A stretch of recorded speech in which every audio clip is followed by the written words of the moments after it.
Good morning, student. I am Kamar Abbas, and today is our topic biochemistry of iron. Dear student, basically, this topic is general, but in inorganic chemistry, we deals completely in the biochemistry of iron. So, start करते हैं अपना lecture आज का.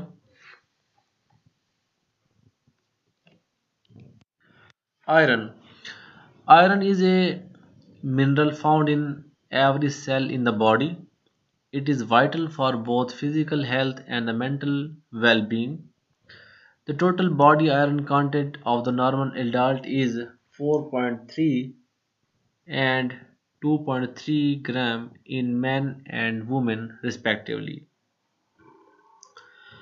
Iron is an essential mineral that carries oxygen and forms part of the hemoglobin in our red blood cells and myoglobin in the muscles.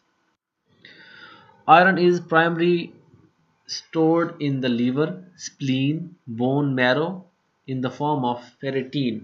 Iron store होता है liver में, जिगर में, स्प्लीन कहते हैं तिली, बोन मैरो हड्डियों का गूदा इन द फॉर्म ऑफ फेरिटीन एक कंपाउंड है जो कि आयरन का कॉम्प्लेक्स है.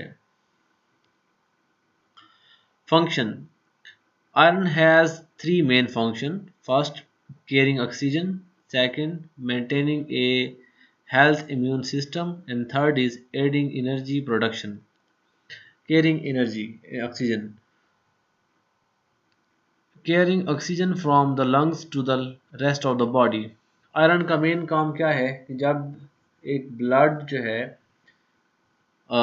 डीऑक्सीजनेटेड ब्लड पहुंचता है लंग्स में, तो लंग्स में ऑक्सीजन उसके साथ शामिल हो जाती है जिसका पूरा एक मैकेनिज्म है. अगर आप ब्रीथिंग मैकेनिज्म जानते हैं तो उसमें आयरन जो है वो ऑक्सीजन को कैरी करके जिसमें बॉडी के एक एक सेल तक उसको पहुंचाता है. सेकंड मेन फंक्शन क्या है? Maintaining a healthy immune system. Body protects itself from the antigens, which includes viruses, bacteria, and the foreign substances that make sick. हमारी बॉडी का एक अपना इम्यून सिस्टम है जो कि different basically white blood cell जो है इम्यून सिस्टम को बनाते हैं, तो उसमें आयरन का एक बड़ा इम्पोर्टेंट रोल होता है. And third thing is iron is constituent of the several enzymes including iron catalase. Iron मुख्तलिफ किस्म के एंजाइम का बेसिक पार्ट है जिस तरह के iron catalase, peroxidase and the cytochrome enzyme. So students, three type जो है आयरन की मेन फंक्शन के होते हैं जो कि हमने एक्सप्लेन किए. नेक्स्ट क्या है? Sources of for the iron. Iron जो है उनके इसके डिफरेंट सोर्सेज हैं जिसमें हमारे पास liver, egg yolk, red meat, fish and the shell fish ये शामिल हैं. इसके अलावा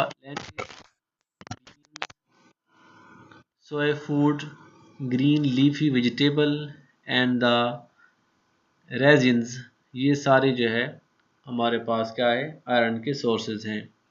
milk is very low in iron. दूध में आयरन होता है लेकिन बहुत कम अमाउंट में. इसके अलावा iron utensils also increases iron content in the food.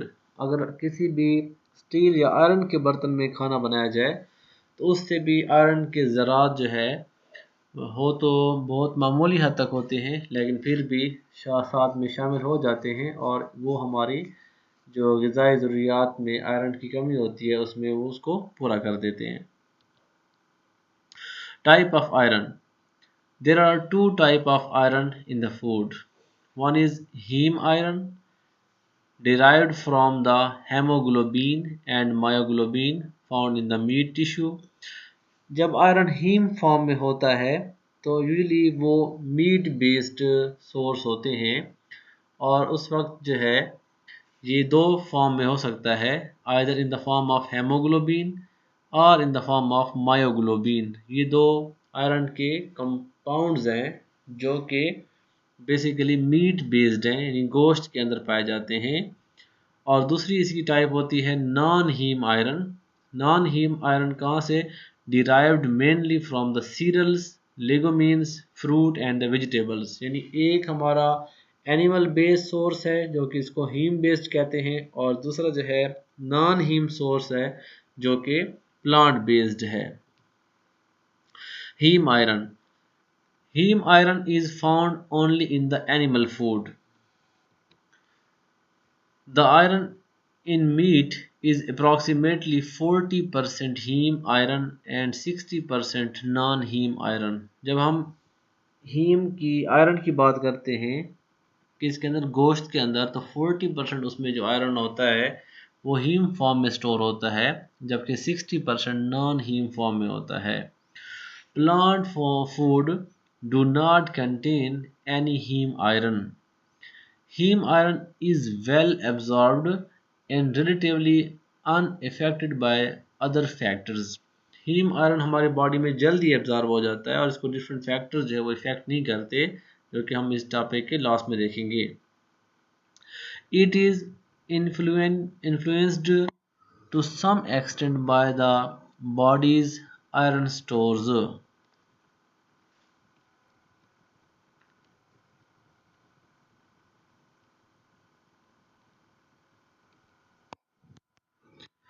The average absorption of the heme iron in meat is about 25%। जो हमारी फूड या खुराक का जो हिस्सा है जिसमें हीम बेस्ड हम आयरन इस्तेमाल करते हैं, तो वो टोटल आयरन की रिक्वायरमेंट का 25% जो है हम हीम से हासिल करते हैं।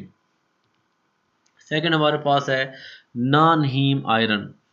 Non haem iron is found in plant food. जैसे कि पहले बताया गया है कि ये ज़्यादातर प्लांट फूड से हमें हासिल होता है। It is not as well absorbed as heme iron. जिस तरह हम हीम आयरन को बॉडी में एब्जॉर्ब कर सकते हैं, नॉन हीम आयरन उतना अच्छी तरह एब्जॉर्ब नहीं होता, and is affected by both the iron status of the individual.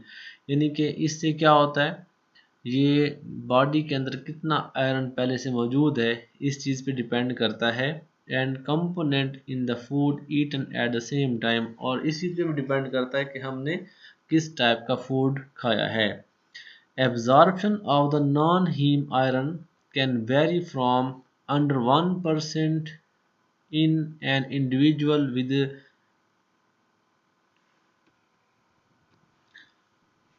with replete stores to 20% in an individual। आमतौर पर आयरन की एब्जॉर्प्शन जो है नॉन हीम फॉर्म में 1% से लेकर 20% तक हो सकती है। रिप्लीट का मतलब होता है फुल भरा हुआ, यानी 20% मैक्सिमम तक जो है इसकी एब्जॉर्प्शन हो सकती है।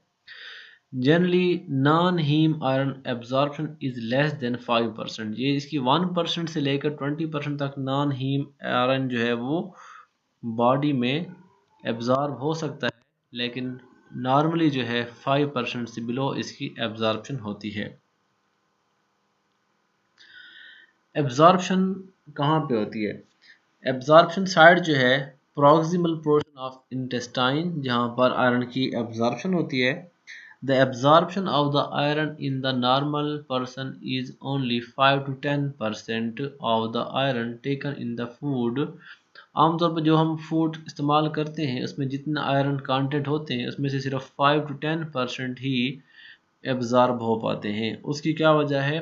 क्योंकि एक प्रोसेस है, उसे कहते हैं रिसाइकलिंग। जब आपके पुराने रेड ब्लड सेल डिकम्पोज होते हैं तो उसमें जितना आयरन कंटेंट होता है वो रिसाइकल हो जाते हैं, और इस तरह बाहर से बहुत थोड़ी सी अमाउंट में आयरन की रिक्वायरमेंट होती है। Normal absorption is about 0.5 to 1 milligram per day in adult mail. आमतौर पर मर्दों में 0.1 से लेकर 1 मिलीग्राम पर डे के लिहाज से एब्जॉर्प्शन होती है। वुमेंस के अंदर जो है 1 to 2 milligram per day absorption होती है in the normal menstruation women. और 3 to 4 पर मिलीग्राम पर डे होती है during the pregnancy. Loss of iron, loss of iron की वजह से भी एब्जॉर्प्शन ज़्यादा होती है। The body use iron very efficiently and very little amount is lost which amounts to 0.5 to 1 milligram iron loss per day. आमतौर पर यह होता है कि जैसा कि पहले बताया गया कि रिसाइकलिंग के प्रोसेस में मैक्सिमम आयरन को रिस्टोर कर लिया जाता है और बहुत थोड़ी सी अमाउंट में आयरन का लॉस होता है डेली बेसिस पर, जो कि एक्सक्रीशन के ज़रिए जो है उसमें कमी आती है। ये बेसिकली हमारे पास एक जनरल ट्रांसपोर्ट ऑफ आयरन है। टोटल आयरन जो है किसी भी बॉडी के अंदर जो है वो 4 ग्राम तक हो सकता है आयरन की amount. Iron in diet absorb 1 to 2 milligram per day. ये जो डाइट के ज़रिए आयरन एब्जॉर्ब होता है इंटेस्टाइन के थ्रू आता है, जो कि ट्रांसफेरिन की फॉर्म में कन्वर्ट हो जाता है। उसके बाद ये ट्रांसफेरिन जो है कन्वर्ट हो जाता है किसमें, एरिथ्रोब्लास्ट ट्रांसफेरिन रिसेप्टर्स के अंदर, जहाँ पे 30 to 40 मिलीग्राम पर डे जो है आयरन एब्जॉर्ब होता है। उसके बाद ये जो एरिथ्रोब्लास्ट ट्रांसफेरिन होता है ये कन्वर्ट हो जाता है इसमें बोन मैरो में, और एट द एंड ये आयरन स्टोर हो जाता है in the form of erythrocytes. So ये आयरन का एक जनरल ट्रांसपोर्ट सिस्टम है। इसके बारे में फर्दर जो है आप नेट से भी देख सकते हैं, या इसकी मज़ीद डिटेल में हम नहीं जाना चाहेंगे क्योंकि इसके साथ ही वो जो बायोलॉजिकल फंक्शंस हैं हम उनको नहीं छेड़ना चाहते। साथ एक दूसरा डायग्राम है, this is known as transport and storage of iron. इसको भी आप वीडियो को पॉज करके इसकी तमाम डिटेल यहाँ से देख सकते हैं और फर्दर इसको सर्च भी कर सकते हैं। Factors increases the iron absorption, कौन कौन से फैक्टर ऐसे हैं जो कि आयरन की एब्जॉर्प्शन को बॉडी के अंदर इंक्रीज करते हैं। सबसे पहले हमारे पास है लो बॉडी स्टोर ऑफ आयरन। अगर बॉडी में आयरन कम स्टोर होता है तो ऐसे केसेस में एब्जॉर्प्शन ज़्यादा होती है। Condition associated with increase rate of the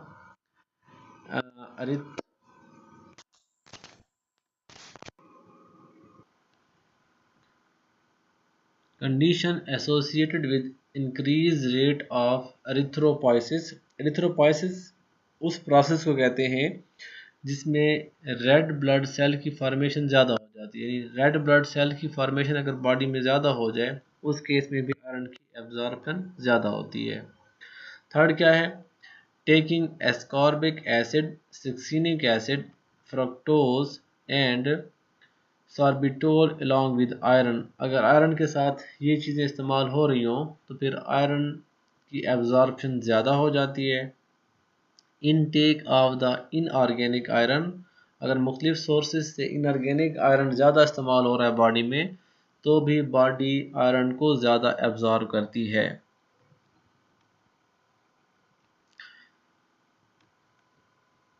इसके अलावा जो है पैथोलॉजिकल कंडीशंस, कुछ ऐसी इफ़ेक्टिव कंडीशंस या पैथोलॉजिकल कंडीशन कह सकते हैं इसको, जिसमें हमारे पास हीमोक्रोमेटोसिस हो सकता है जिसको आगे हम डिस्कस करेंगे, क्रोसिस ऑफ द लीवर या पेनक्रियाटिक इनसफिशिएंसी।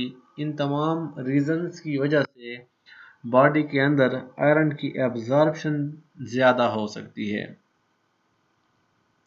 अब हम कुछ फैक्टर्स देखेंगे जो कि आयरन की एब्जॉर्प्शन में कमी लाने की वजह होते हैं, यानी कि फैक्टर्स इनहिबिटिंग आयरन एब्जॉर्प्शन। इसमें हमारे पास डिफरेंट फैक्टर्स हैं जिनमें फर्स्ट हमारे पास है मेलअब्जॉर्प्शन syndrome.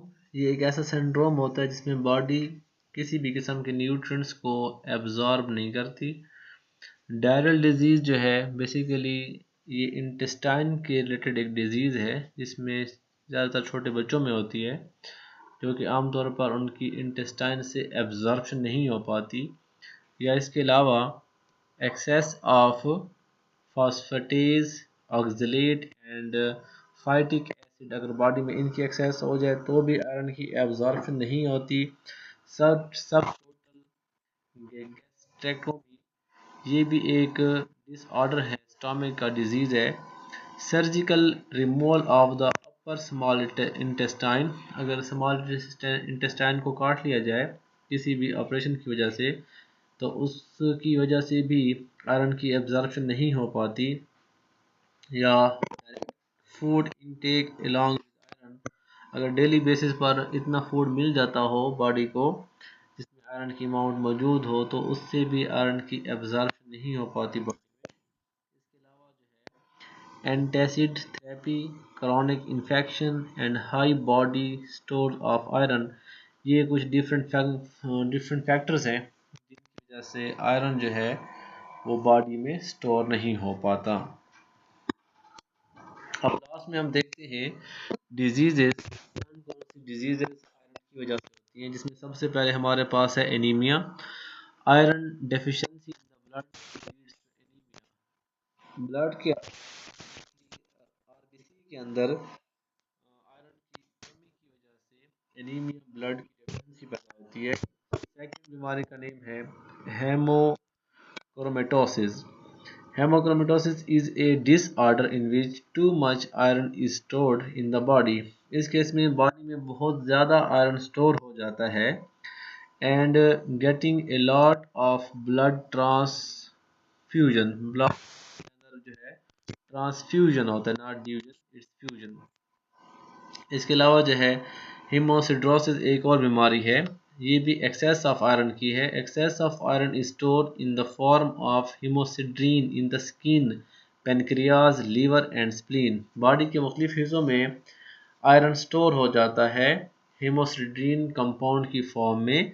This leads to bronze appearance of the skin, आमतौर पर इसमें स्किन का कलर गायब हो जाता है, ब्रॉन्ज कलरिंग हो जाती है। इसके साथ साथ डायबिटीज़ मिलिटस यानी कि शुगर की बीमारी एंड किरोसिस की बीमारी जो है ये हो सकती है। इसके अलावा जो है iron deficiency during the pregnancy, about 300 milligram of the iron is transferred to the fetus in uterus during the pregnancy. माँ से जो है बच्चे की बॉडी में 300 मिलीग्राम आयरन जो है वो ड्यूरिंग प्रेगनेंसी शिफ्ट होता है। If same amount is not supplied in the food leads to deficiency of the iron in the body, अगर ये बॉडी के अंदर फीमेल को या माँ को ये 300 मिलीग्राम फूड में आयरन सप्लाई ना किया जाए तो उसकी बॉडी में आयरन की डेफिशिएंसी हो जाती है। लेकिन एक मरतबा जब बच्चे की बॉडी में 300 मिलीग्राम आयरन सप्लाई कर दिया